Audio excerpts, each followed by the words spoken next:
Edward Manurung, 64, menceritakan, anaknya bernama Doli Hamonangan Manurung, 34, sempat babak belur dihajar sekelompok orang.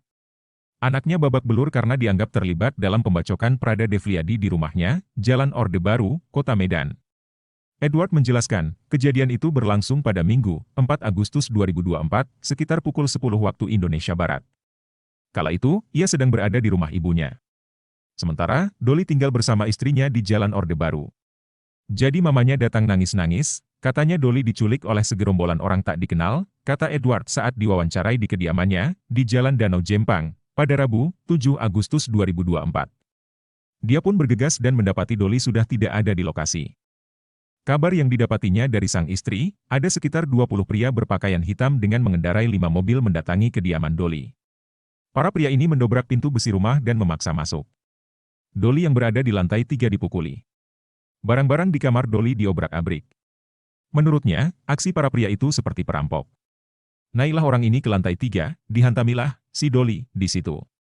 Hancur laptop, HP, dan ada tabungannya sekitar 40 juta rupiah habis, ucap Edward. Jadi kayak perampokan. Uang itu setoran ke atasan untuk parkir.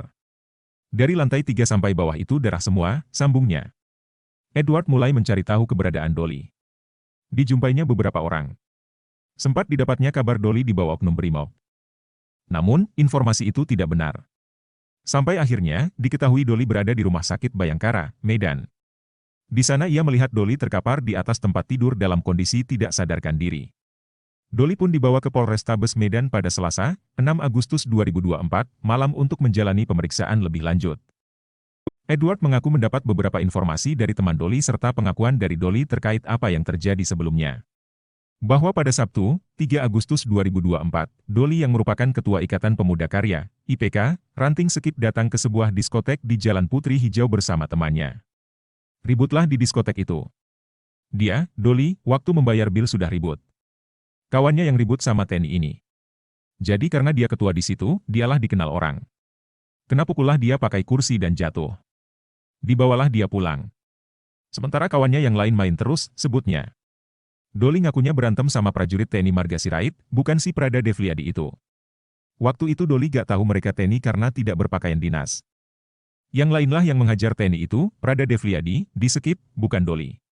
Si Doli tidak tahu soal pembacokan itu, tambahnya. Ia menuturkan, dalam keadaan mabuk, Doli dibawa ke kediamannya di Jalan Orde Baru. Sedangkan kawannya lanjut berkelahi dengan prajurit TNI. Dari sana Edward mengetahui akhirnya yang membawa Doli dari rumah ialah prajurit TNI. Edward mengatakan telah melaporkan kejadian tersebut ke Polrestabes Medan.